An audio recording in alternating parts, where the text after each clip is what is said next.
আসসালামু আলাইকুম সবাইকে অসংখ্য ধন্যবাদ আমার ইজি বায়োলজি বইটি সংগ্রহ করার জন্য।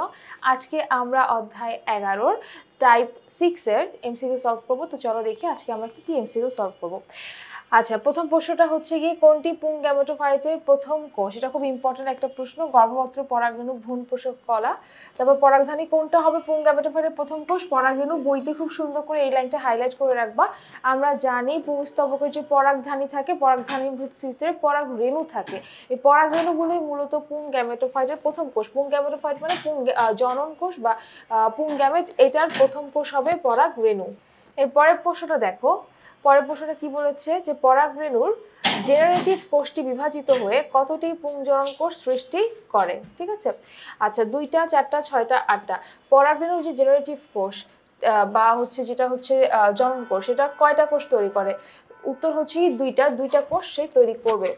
পরাগরেণু অঙ্কুরিত হয়ে গঠন করে কি কি গঠন করবে? প্রতিপাদক কোষ, জেনারেটিভ কোষ, নালী কোষ। কি হবে? অ্যান্সার হচ্ছে কি জেনারেটিভ কোষ এবং নালী কোষ। প্রতিপাদক কোষ গঠন করে না। প্রতিপাদক কোষ হচ্ছে স্ত্রীস্তবকের মধ্যে আমরা পাই। স্ত্রী গ্যামেট তৈরির সময় আমরা প্রতিপাদক কোষ পাই। আচ্ছা, এরপরে প্রশ্নটা দেখো। পরাগায়নের ফলে পরিণত পরাগরেণু কোথায় পতিত হয়? এটা অনেক ইম্পর্টেন্ট একটা প্রশ্ন। গর্ভাশয়, গর্ভদণ্ডে, গর্ভপত্র নাকি গর্ভমুণ্ডে? উত্তর হচ্ছে গর্ভমুণ্ডে।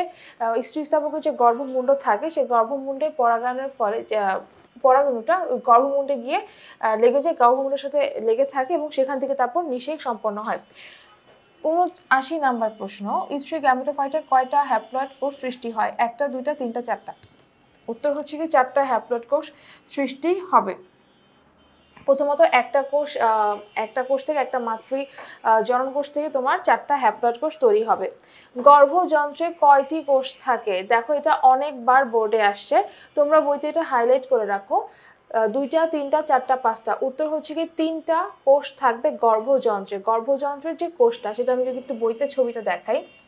আচ্ছা, এখানে যে ছবিটা আছে সেটা দেখো। এই যে আমরা যে ভ্রূণথলিটা দেখতে পাচ্ছি, এইটার এই জায়গাটা এখানে আমরা দেখতে পাচ্ছি মাঝখানে ডিম্বাণু আছে, দুই পাশে 2টা সহকারী কোষ আছে। এইটাকে আমরা কি বলি? এটাকে আমরা হচ্ছে গর্ভযন্ত্র বলি। ঠিক আছে। তো তার মানে গর্ভযন্ত্রে আমরা দেখতে পাচ্ছি 3টা কোষ আছে। তাহলে আমরা কোশ্চেনটা একটু ভালো করে দেখি। গর্ভযন্ত্রে কয়টা কোষ থাকে? উত্তর হচ্ছে কি 3টা কোষ। একটা হচ্ছে ডিম্বাণু, ডিম্বাণুর দুই পাশে হচ্ছে 2টা সহকারী কোষ থাকে। আমরা এই প্রশ্নটা দেখি এখন। 10টা ভ্রূণথলি গর্ভযন্ত্রে মোট কতটা কেন্দ্রিকা এবং ডিম্বাণু থাকে? কেন্দ্রিকা মানে হচ্ছে কি নিউক্লিয়াস। আচ্ছা, এখন আমরা যদি একটা ভ্রূণথলির কথা চিন্তা করি, এই যে এখানে যে একটা ভ্রূণথলি আমরা দেখতে পাচ্ছি, এই ভ্রূণথলির ক্ষেত্রে খেয়াল করো, এই ভ্রূণথলির এই অংশটাকে আমরা বলি হচ্ছে গর্ভযন্ত্র। ভ্রূণথলি এটা হচ্ছে গর্ভযন্ত্র। গর্ভযন্ত্রের মধ্যে এখানে একটা ডিম্বাণু থাকবে, আর এখানে যে আমরা 3টা কোষ দেখতে পাচ্ছি, 1টা, 2টা, 3টা করে কেন্দ্রিকা রয়েছে।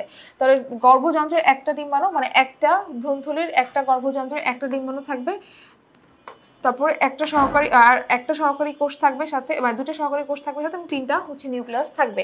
তাহলে সেই ক্ষেত্রে আমরা যদি 10টার কথা চিন্তা করি, তাহলে 10টা ভ্রূণথলি গর্ভযন্ত্রে কয়টা কেন্দ্রিকা থাকবে? একটার মধ্যে থাকে 3টা করে কেন্দ্রিকা বা 3টা করে নিউক্লিয়াস। তাহলে হচ্ছে 10টার ক্ষেত্রে থাকবে হচ্ছে 3 10 30টা। তাহলে দেখো এখানে 30টা লেখা আছে। আর ডিম্বাণু কয়টা থাকবে? প্রতিটা গর্ভযন্ত্রে একটা করে ডিম্বাণু থাকবে। তাহলে 10টার ক্ষেত্রে 10টা ডিম্বাণু আমরা পাবো। তাহলে অ্যান্সার কি হচ্ছে? অ্যান্সার হচ্ছে 4 হবে। এরপরে প্রশ্নটা দেখো। স্ত্রী গ্যামেটোফাইট উৎপত্তির ক্ষেত্রে একটা স্ত্রী জনন মাতৃকোষ থেকে 4টা হ্যাপ্লয়েড কোষ সৃষ্টি হয়। উপরের 3টি কোষ বিনষ্ট হয় এবং নিচের কোষটি বিভাজিত হতে থাকে।